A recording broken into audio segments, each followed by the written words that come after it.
Hey, what's up everyone? Today, we are diving into a topic that has been generating a lot of discussion in the competitive Fortnite scene, and that is why some of the very best players in the world are choosing not to use the new DX12 Performance Mode, and instead sticking with the legacy DX11 option. Now this might sound surprising at first, especially if you are someone who always wants the latest technology, but by the end of this video, you will understand the reasoning and decision-making behind these choices, and how you can use this knowledge to optimize your own PC performance without blindly copying pros. Before we jump into the details, I want to clarify that this video is going to walk you through the thought process, the technical reasoning, and also provide guidance on how you can experiment with these settings on your own hardware. Step by step, so first, let's start with what DX12 Performance Mode actually is. This is the newest rendering mode released by Epic Games with the start of the season promising improved performance, better utilization of modern CPUs and GPUs, and overall smoother gameplay. In theory, DX12 should allow for more efficient multi-threading, more consistent frame pacing, and better handling of draw calls. But the key issue is that it is extremely new and has only been out for a couple of weeks. This means it has not yet received the full spectrum of optimizations and refinements needed for every type of hardware. And this is where the choice between DX11 and DX12 becomes interesting, especially when you consider the variety of GPUs pros are using. Now, DX11 is very mature. It has been around for over a decade, and NVIDIA and AMD drivers are heavily optimized for it. Drivers have been refined to handle high FPS scenarios extremely efficiently, and the behavior of the game engine under DX11 is predictable, which is exactly what pro players value: consistency, stability, and minimal input delay. Now, even though DX12 has potential advantages for modern hardware, many pros, including Peterbot and others with even less powerful setups like Shark, are still choosing DX11. Why? Because it currently provides higher raw FPS, lower input delay, and fewer micro stutters on NVIDIA cards. In particular, this is critical for competitive playbuilding. Editing, aiming, and reacting require extreme precision, and even a single frame hitch can be the difference between winning and losing a fight. DX12, on the other hand, is newer. Drivers are still being refined, and memory management and thread scheduling can vary depending on the GPU and system configuration.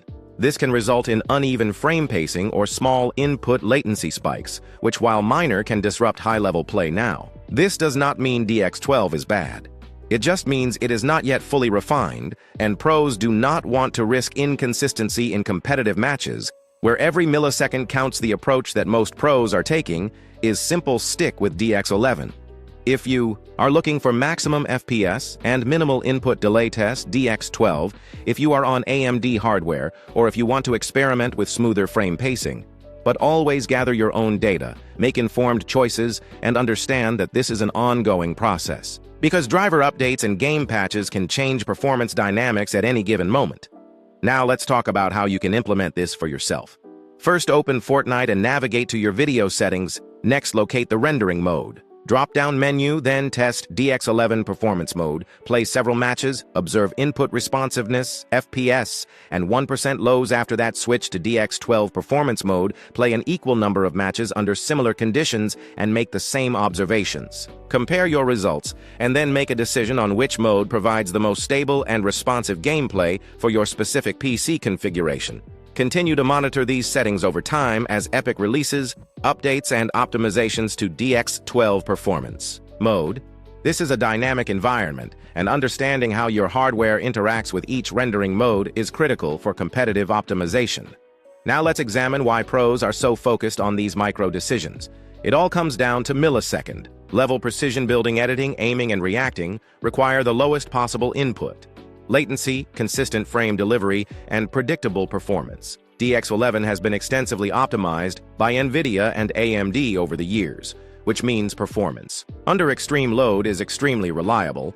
DX12, while technically more modern and more capable of multi-threaded CPU workloads, is still in the early adoption phase for many pros. This means that even a minor hitch or fluctuation in frame pacing can disrupt gameplay and potentially cost eliminations or tournaments. This is why current generation pros are carefully balancing caution with experimentation. They are not rejecting DX12. They are simply waiting until the technology matures, and driver optimizations stabilize for both AMD and NVIDIA hardware. Now, an important takeaway for any player looking to optimize their own PC is this: pros are making data-driven decisions. They are not following trends blindly. They are testing multiple scenarios, comparing FPS input latency frame pacing on different hardware configurations, and then selecting the mode that gives them the highest consistency and reliability. This is an approach every competitive player should emulate. Test both rendering modes on your own setup, gather data, monitor FPS input, latency, and frame consistency, and make decisions based on your own results. Do not assume that what works for a pro will automatically work for you. Another often overlooked aspect is how each rendering mode handles micro stutters. These tiny disruptions in frame delivery can severely affect aiming precision and muscle memory.